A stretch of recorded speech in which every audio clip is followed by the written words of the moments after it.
Communication is my weakest skill. The knocking on the wall meant nothing. What does it mean? A knock upon the wall? A knock on the door. That makes sense. You get your feet under you and you open it. Opening a wall isn't so safe, and it's better, if you're sitting down for this, how I ended up holding a sledgehammer in my scrawny arms, alone, smashing through the drywall between apartments. That's just how it started. I can't possibly explain what I am doing right now without saying why, without telling you from the beginning. Perhaps if I were a better communicator, less of a loner, smarter, stronger, braver, things would be different. What would you have done facing the same thing? Would you have survived to do what I am doing? I'll let you be the judge of that.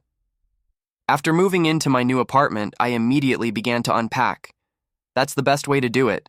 Take everything out of the boxes away, otherwise you'll get tired and put off unpacking those last few boxes indefinitely. Don't want to end up buried under boxes of hoarded clutter. Not a hoarder? That's like saying not an opioid addict. Status can change, and you'd be surprised how weak you actually are when your instincts start bullying you. My opioid addiction was cured, but I was still alone, ditched by all the decent people in my life who were suddenly missing when it became obvious I had a problem. I wasn't sure if what I was seeing was real at first. I have seen things, my strained mind inventing artifacts and goblins where lamps or cats sat, or where there was nothing at all. So I looked up and saw a large, bloated fly slowly chewing its way out of the white wall, dry crumbs in its teeth and dark blot churning and buzzing. I stared, a feeling of unease slowly beginning to rise inside my gaze, like a broken moat, a blood vessel with too much paint thinner dissolving it. I put a piece of tape over it when I decided it was real. I'm not sure how I found it scarier, when it was real or when it wasn't. I felt it pushing on my thumb under the tape until it pierced through, and the sting made me withdraw my hand, seeing a little red bead on the fingertip pricking. I went to the kitchen to rinse it and heard a buzzing sound as the fly entered my apartment and flew around crazily. I felt a shudder, seeing the size and intensity of its presence. I wondered if I was having a problem, something to do with my past, and decided this was independent. No, my past serves me only to isolate me and invalidate whatever I say. I hope that if I am honest about who I am and my weaknesses, I can find myself understood. My attempts to swat it with a series of gradually upgraded objects within reach resulted in frustration and a feeling of helplessness. The fly waited until I was tired and then landed on the side of my neck and bit a hole in my skin. It hurt so bad I actually screamed and swatted at it with my hand, the rush of pain making my reflexes connect.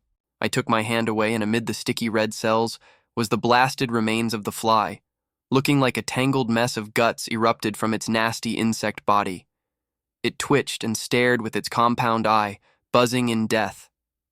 I sensed its malevolence, its hatred of me. I felt loathing and disturbance, washing it down the drain. I was crying from the pain and the feeling that my new home was invaded, somehow infested, and no longer safe. Then began the knocking upon the wall. From the same wall, someone or something was knocking, no rhythm, no sense to it. Nothing I could discern, just random knocks, some as a single thump, others a series of hits. Somehow I wanted nothing to do with it. I felt cold. I felt like it was accusing me of something, like I wasn't really cured, like I am a liar and a fake. Still an addict, just better at hiding it. Just split between the me who needs to be seen and have friends and a life, and the me who needs something else entirely. I went to the far end of the studio and wrapped myself in a blanket and tried to ignore it. Each new knock sent shivers, made me feel more alone, more threatened, more exposed. When the morning came, I hadn't slept. I went downstairs and met the attendant as he went to his office. I told them about the fly, the hole in the wall, and the knocking. I was told it would be dealt with and to document the damage to the wall. Nothing changed. While I was putting away the grocery delivery, I heard more buzzing. As I looked, I saw more holes in the wall had formed, and large biting flies were burrowing into my apartment. I tried spraying them with disinfectant, but it irritated me more than them. I swatted at them impossibly, and then they found me. One by one they flew at me and tried to bite me. I fled to the bathroom and locked the door. There were no flies in my bathroom, so I felt momentarily safe.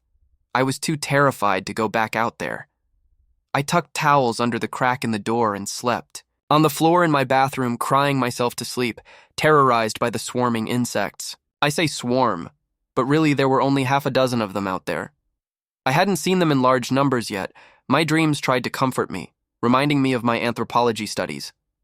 She stood in the open with the Aborigines, and they told her to hold perfectly still and feel no fear.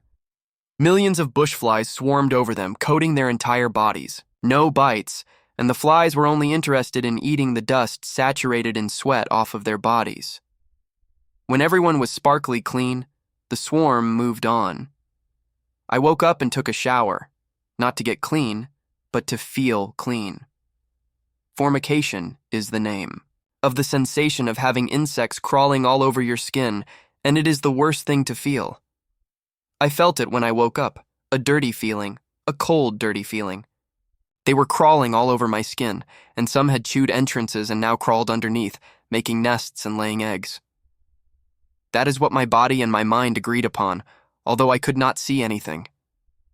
I've felt this way before, but not when real biting flies were in my apartment.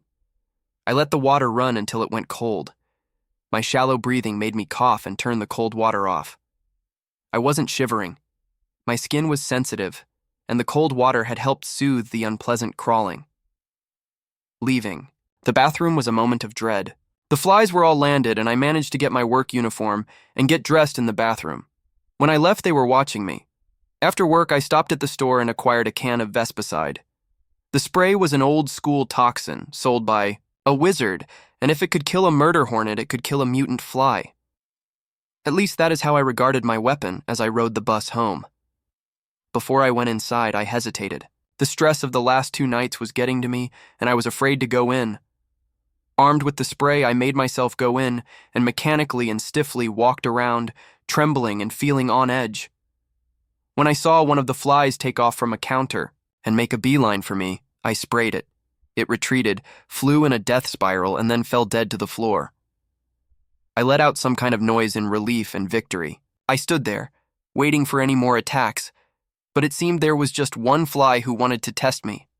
I made dinner, nervous and keeping the spray close. At least I had a way to defend myself. Then, before I could eat, the knocking began. Right away, I jumped and wanted to leave, with nowhere to go. Flies arose from all over and began swarming. There were at least twice as many, if not more, than there were before. I jolted to the bathroom, spraying and praying as I went. The can ran, empty, and I felt sick from the chemicals in the air.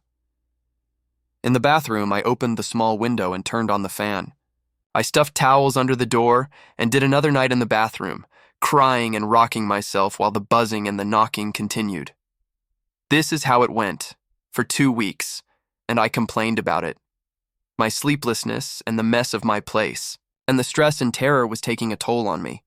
When I asked for help, it was presumed I was having a relapse. Nobody believed what was really happening. I had no place to go. My efforts to communicate, confront the neighbor, all failed. I complained to the apartments, but they told me they were working on it. One night, freaking out, breaking down, exhausted and persecuted, I banged on the door next door. No response. So funny, I growled when the knocking returned as I went back into my own apartment. I was frequently and painfully bitten, and my home had become a battlefield. When I saw the sledgehammer leaning against the portable potty next to our apartments, I stole from the worksite, promising myself I needed it and I'd put it back when I was done. Had I lost my mind? I started going through the wall, first just making a window. Would flies come through the hole? There were already hundreds of holes they were coming through already. They were buzzing loudly as I grunted and swung and broke. Chunks of the wall were all over the place, white dust in the air. I was being bitten, and I growled and let out little shrieks of defiance. I wasn't going to live in terror anymore, I told myself, but I had no idea what I was doing. When I'd made an opening, I got my flashlight out of the drawer. It was just a black hole. and a deathly silence hummed while the monsters waited for my final break. The beam barely cut into the thick black liquid darkness, and it was leaking like a slime from the hole in the wall. The smell warned me. I heaved, and feeling that this was all there was, I widened the hole until I could physically penetrate the nightmare on the other side. My godless horror had done something to me. While I kicked and screamed in panic within my own mind, I was in autopilot, recklessly discovering what would be my undoing. All the surfaces were caked in flies, crawling in a silent dormancy. One cough, one trip, and they would alight and chew off all my skin. Slowly, nervously, hideously driven forward, I pursued the source of my awful episodes. All around were stacks of pizza boxes, bundles of newspapers, slain cockroaches, and desiccating things, resting in stale dust. The degree of garbage in the clutter was, in itself, disturbing. Why had nobody reacted to my break-in? Who had knocked upon the wall each night? Yes, I discovered who. I found them there, at first, a writhing mass of charnel. Worms in the shape of a person. I tried to throw up again, empty. What I do not understand about any of this is how someone who was dead for so long had knocked. Enjoy another story. I got a job as a night shift nurse a few months ago at the Southern Hospital. The job seemed simple. I worked in the coma patient area. I only had to keep them clean, change IVs, and check their vital signs from time to time to make sure none of them died on my shift. A dream, compared to what the poor nurses in the emergency room go through. One quit after a patient faked a seizure, preventing her from tending to a child with a severe allergy. The child didn't make it. The man who faked the seizure walked home like nothing happened. Those kinds of things happen sometimes. It was a normal, boring job if it weren't for Mrs. Esposito. She was a patient who had been in this section for over a year.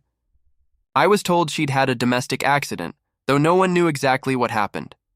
She spent 2 days lying on the floor of her house without medical care until her son came back from a trip and found her there. The diagnosis, a traumatic brain injury that left her in a coma.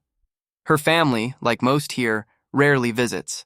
So, in a way, I'm her only company. Over time, I realized she wasn't in a coma. Let me explain. On October 3rd, during my night rounds, I could have sworn I saw her sit up in her bed out of the corner of my eye. I even heard the bed creak. I froze. Slowly turned, but when I looked, she was as peaceful and still as ever. I thought I imagined it. Continued my rounds, nervous but relieved. A few uneventful days passed, and I assumed it was just my messed up sleep schedule. Being a lonely woman in a big city can mess with your head, but on October 10th, from the desk overlooking the patient ward, I saw her through the glass. She was standing. That shouldn't have been possible given the muscle atrophy in her legs. She stood, facing the window, looking right at me. Her sparse hair exposed her scalp, her glassy eyes, dry lips, skin white as paper. I jumped up, thinking she might have woken from the coma. I walked toward the ward, her gaze fixed on me. I opened the door. Inside, she was lying down, in a coma like always. I checked her pulse. Everything normal. When I stepped out, I looked at her through the glass again. She was lying down, but her eyes were open, staring at me. She smiled, revealing a row of yellow teeth. Terrified, I ran to the guard booth. He gave me coffee and, after listening with a pitying look, told me about the previous nurse. Pamela worked at the hospital for 6 months. She started out fine, but by the 3rd month, she was different. Said the patients moved, talked to her, asked her for impossible things, promised things. She kept coming. Until one day she killed a patient, smothered him with a pillow. When they found her, she was calm. She only said, "Mr. Guzman woke up and went home." She was my friend, the guard told me. She's in a mental institution now. I don't know why you want to keep this job, but whatever you do, don't talk to her. Don't listen to her. And never look back if you hear her walking behind you. I wanted to quit, but I needed the job so badly I promised myself I'd stay until the end of the month. I clung to my routine, my shifts, the other patients. On October 17th, I saw her walking again. I was cleaning up spilled IV fluid when her bed creaked. I turned. She was sitting, her head tilted, her mouth muttering something. I hurried to the desk. I heard her behind me. Then she spoke, her voice like dry leaves. "Why are you afraid, if you're alone too?" I covered my ears, started reciting my routine out loud just to drown her out. I walked to the desk, counting to 100 until the whispers faded. I only heard one thing. "Join me." Days went by. Almost hypnotized and less frightened, I began watching her more closely, studying her, understanding her. It wasn't rage in her eyes. It was longing, a deep desire. She didn't seem to want to hurt me. She wanted me to see her, to understand. And I started talking to her whenever I had the chance. Small things at first. "Good night. It's a sunny day." Then longer phrases. Sometimes I thought she answered. Not with words, but subtle changes in the room. Dimmer. Lights, a paler patient, a shadow moving down the hall. On October 24th, I saw her again. I noticed the pattern. She only woke on Mondays. She stood, lips moving, but no sound came out. I stood, crossed the ward, and entered the room. She looked at me with that expression of hers, part mother, part executioner. I approached. "What do you need?" I asked. She smiled. "Thank you," she replied. She turned and walked to a new patient's bed, a teenager who'd crashed his motorcycle 2 days ago. She pressed her hand into his chest. Didn't pierce it, just merged with him. The boy opened his eyes and stood up. "Where am I?" he asked, and walked out of the ward. I turned to look at his bed. The body was still there. Dead. No vital signs. Mrs. Esposito had returned to her bed almost instantly. She looked a bit more alive. After filling out the paperwork and explaining to the doctors how a supposedly stable patient had suddenly died, I was finally able to go home and rest. That night, I dreamed of her. In my dream, she looked younger, dressed in scarlet, walking to a table with 3 place settings. She served, me a plate in the center. "Join us," she said. The whole thing intrigued me more than it scared me. I researched her file. There was only one contact, her son. He lived far away, so that weekend I drove several hours to a small house on the outskirts of a nearby town. A young, handsome man answered. "Luis Esposito." I introduced myself, but he interrupted me. He seemed to be expecting my visit. "You're the new Pamela?" I went in, and after offering me a glass of water, he started talking about his mother. "She's a witch, and not figuratively, literally. My grandfather, her son, buried her in the garden after knocking her unconscious. She was cruel and sadistic. According to my grandfather, she and her mother, also a witch, were seeking a daughter. So when she got pregnant, they thought they'd succeeded. Something about a triple goddess, I heard once.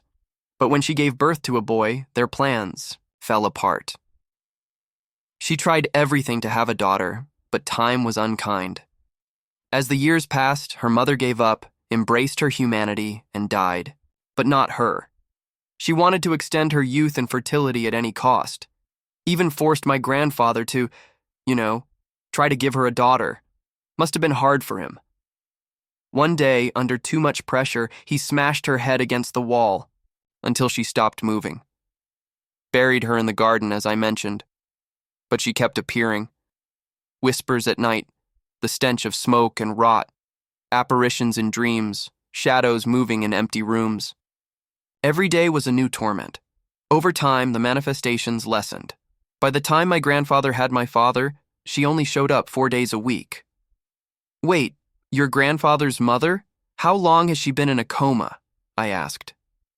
"She's been in that state for over 60 years. And how did she end up in the hospital?" "Because she didn't die, as you've seen.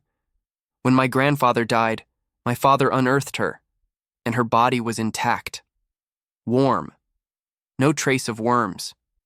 He tried, treating her well, thinking it would make it stop. But she killed my siblings, caused miscarriages. She was looking for her daughter. My father realized there was no way to contain her hunger, so he faked an accident and pushed her down the stairs. That's how she ended up in the hospital. Since then, we move her every so often. Her astral visits diminished with time. When I was a kid, I remember seeing her like a rotting corpse, staring at us through the living room window, licking the glass. The image still haunts my dreams. We believe the longer she remains in that state, the weaker she becomes. Until one day she finally dies. Honestly, it had been so long since I'd seen her that I was starting to forget about it. Until Pamela. And now you. And why do I see her in my dreams? Because you didn't run. Because you speak to her. Because you... Listen. Tomorrow is October 31st. Tell me, what are you going to do? Monday, October 31st. As soon as I was alone, I entered Mrs. Esposito's room. I sat beside her. She took my hand. Her skin was warm, full of life. "What do you want from me?" I asked. She smiled, sat up, put her mouth to my ear, and spoke of power, of words that open wounds in reality, names that burn in the bones, symbols, drawn in old blood, chants that make saints weep. She told me of temples buried in cities not yet born, of doors that turn inside mirrors, of dreams that bite. She showed me, without words, how souls can be emptied like cups, how a daughter can be born from the void, from hunger, from ancestral hatred. I saw myself transformed, stronger, freer, more me, and I accepted. Tuesday, November 1st, 10 patients dead, 1 nurse and 1 patient missing. Security footage shows Lucia Paz, night shift nurse at the Southern Hospital, leaving the building hand in hand with Mrs. Giulietta Esposito, who walked as if nothing were wrong. The eye. Footage captured her turning to the camera and smiling. When questioned, the guard said he heard screams that night coming from the coma ward, cries of pain from many people, and chants in a language he didn't understand. But when he looked through the window, he saw only darkness. When he entered, he found Lucia holding a scalpel, calmly cutting the last living patient, like a seamstress. Beside her stood Mrs. Esposito. The old woman whispered a word. The guard collapsed, mouth full of ashes.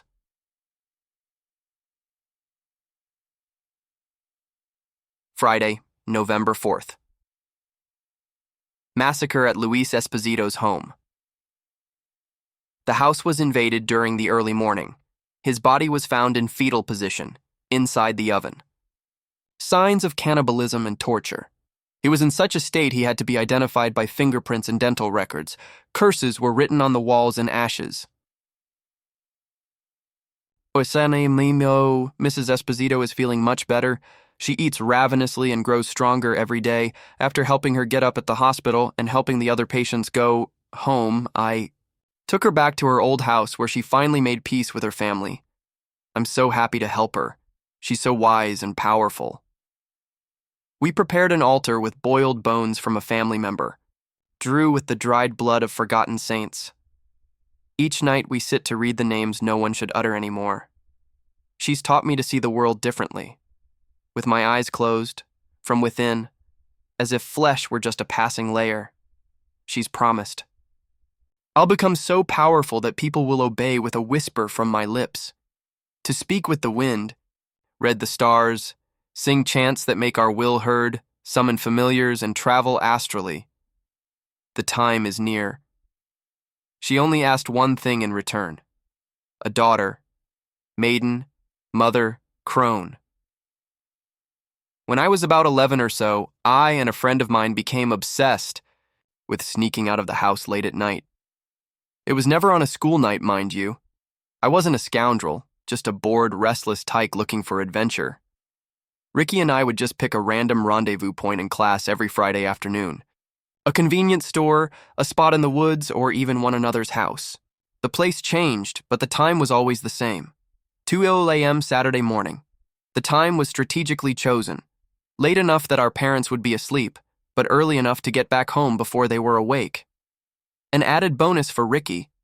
was that I always brought along some soda since his parents were strictly against the consumption of sugary beverages, as he would often complain, mockingly quoting his mother. There was always one place I was hesitant to visit.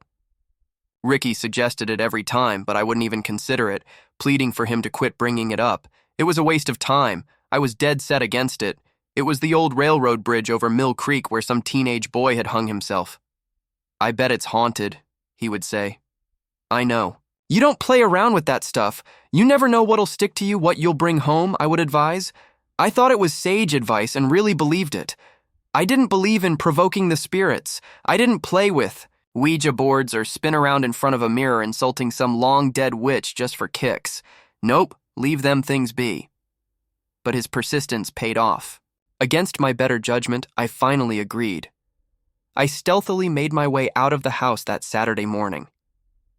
In the movies, the protagonist always moves under the cover of thunder, masking unwanted sounds that could expose their whereabouts. I, on the other hand, had my dad snoring. The man was a blustering storm of snorts, gasps, and panting. My parents never heard the squeaking of the front door, or if they did, it was probably associated with my dad wheezing for air. I went to the backyard and got my bike. I rode down Limestone Road and then turned left onto the access road to the old rock quarry.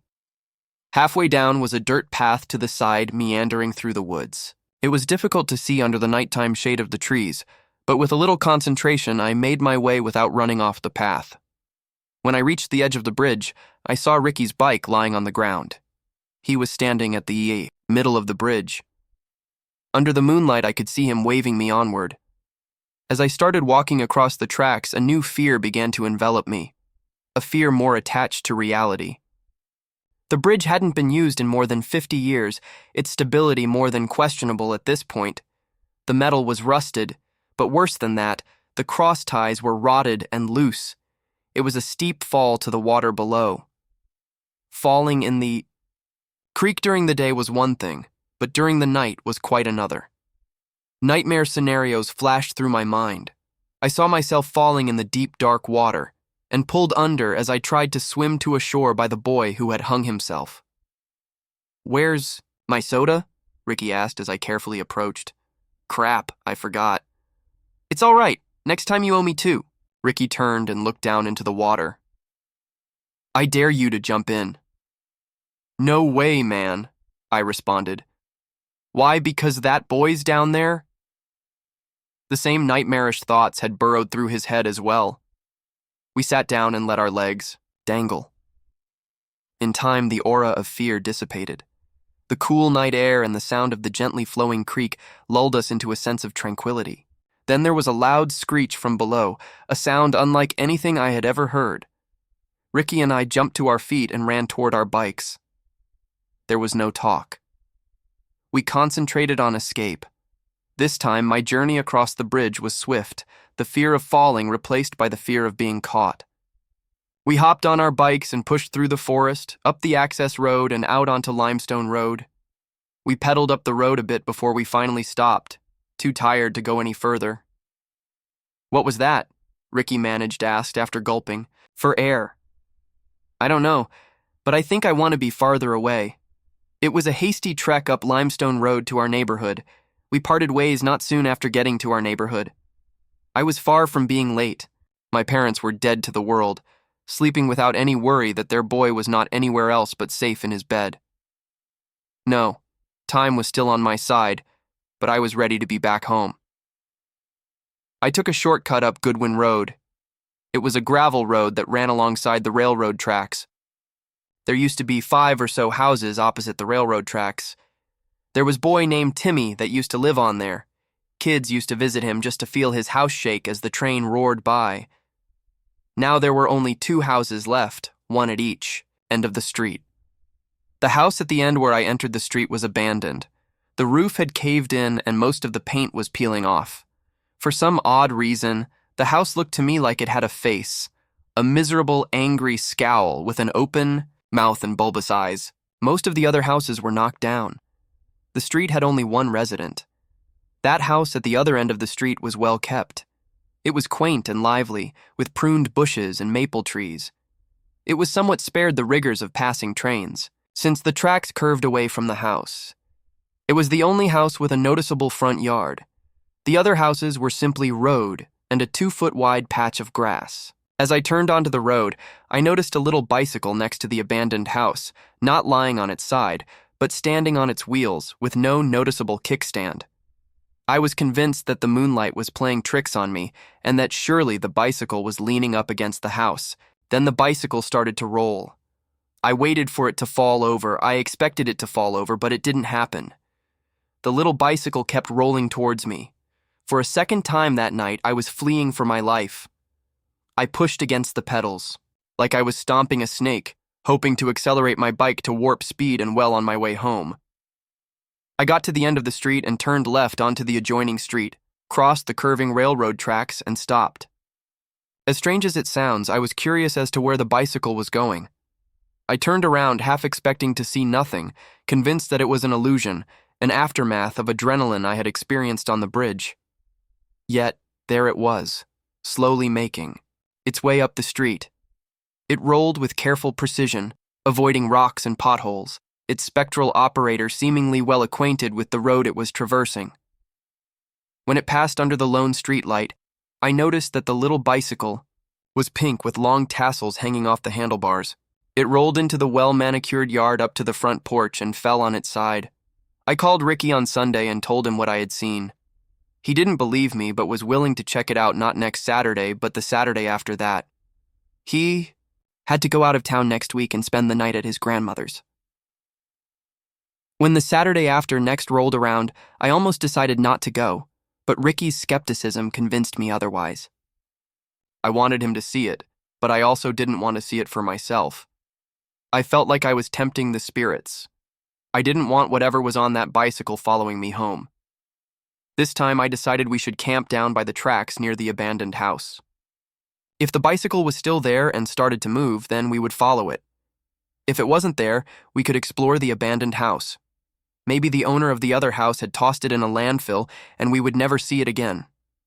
Yet, when we got there, the little pink bicycle was right next to the house, upright and ready to roll. Dude, it's leaning against the house. Your eyes are playing tricks on you, exclaimed Ricky. Just wait. As soon as I spoke, the little bicycle started rolling out of the yard. Ricky was ready to head the other way, away from the bicycle, but I grabbed him by his shirt and motioned that we should follow it. His eyes grew wide with disbelief. Are you kidding me? The question startled me. Was I kidding myself? Where had this courage come from? I felt at ease that this wasn't an evil entity, that it was probably a little girl, that she was lost or looking for something. I was ready to find out. We followed at a good distance, not riding, but walking our bikes. When it got to the middle of the street, the little bicycle stopped. We stopped and waited. It didn't move. It was as if it knew it was being followed, and it did not like it. After what seemed like an hour, the little bicycle began to move again, went to the front porch, and fell over like before. We watched this play out for 2 more weeks. The same path, from the same beginning to the same end. We were perplexed. We wondered what happened when the owner of the house came out and seen a little pink bicycle in his yard day after day, or did he? Maybe the little bicycle made its way back to the abandoned house sometime after it fell over. We had to find out, so we decided to skip the nightly escapade and come a little bit later one Saturday morning and see where the bicycle was then. We figured around 6 in the morning would be perfect. The next Saturday came, and lying near the front porch was the little pink bicycle. It hadn't moved from that spot since the previous night. Then how does it get back to its house? Asked. Ricky, an elderly man dressed in overalls, barreled out the front door of the house. He snatched up the bike and threw it in the back of a truck. We could hear him cussing from across the street. He turned his head and saw us camped out near the railroad tracks.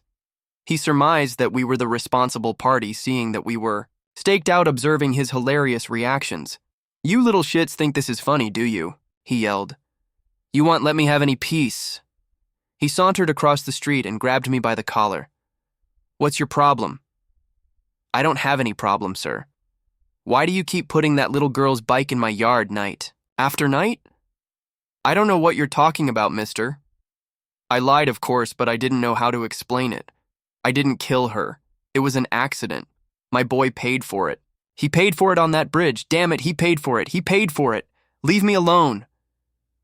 The man started bawling and fell to his knees. He reeked of alcohol and body odor. The disheveled man was steeped in misery, never looking up to notice that we had moved on. On our way back to my house, we discussed what we had heard. That was his boy that hung himself on the bridge, explained Ricky. His boy must have somehow killed some kid. A little girl. I didn't kill her. That statement kept running through my head. But why did he say he didn't kill her? I asked. I don't know, answered Ricky. I think I do. That old man needs to see how that bicycle gets to his front porch every night. We formulated a plan. Yet another Saturday near the railroad tracks. The variety of our adventures had narrowed, but I wouldn't call it mundane.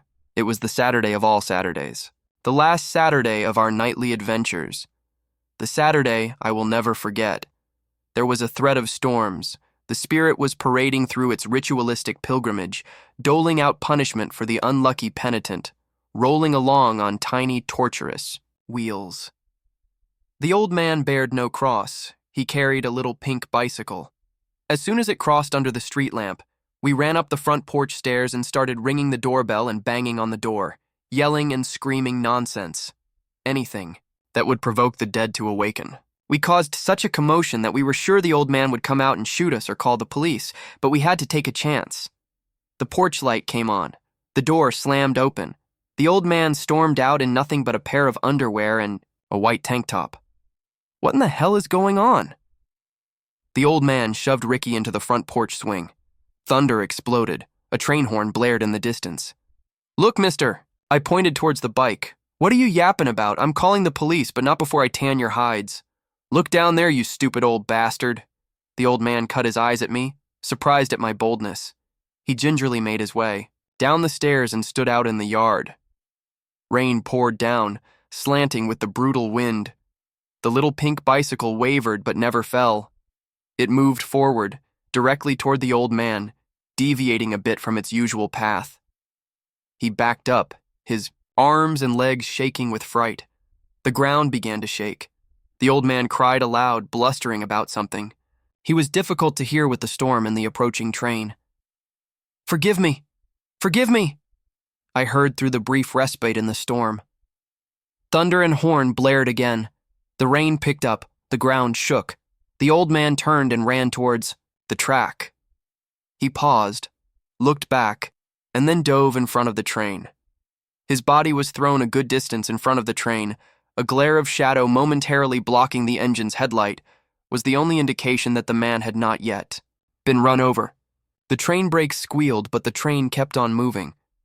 By now, the old man was mincemeat. It rolled and rolled forever, murdering and erasing the old man from existence. Finally, mercilessly, with a deadening finality, the train stopped. The tracks shook and the rain stopped. We didn't stick around for the police. We had nothing to explain. The old man committed suicide. No one saw us. We didn't cause it, or at least that's what I told myself. I wanted confession, not suicide. My expectation was far less macabre. It was a lesson learned, a lesson I had already anticipated, something I had already known. Never tempt the spirits. Some months later, on a Saturday, of course a Saturday, I woke up to find lying in my front yard a little pink bicycle. I didn't see it as threatening. No, I think it was a thank you. Thank you for justice. I hope at least. I hope it's not my cross to bear for what I did. If it is, then, oh well. Some 30 years on, I've kept it. My wife thinks it strange, my obsession with this little pink bicycle, but I keep it because I don't want her to be lonely. I hope she's moved on. I hope those little wheels don't ever start turning again. Thanks for diving into this story with me. Don't miss out on the next one. Hit that subscribe button, give this video a big thumbs up, and drop a comment below with your thoughts. I'd love to hear what you think.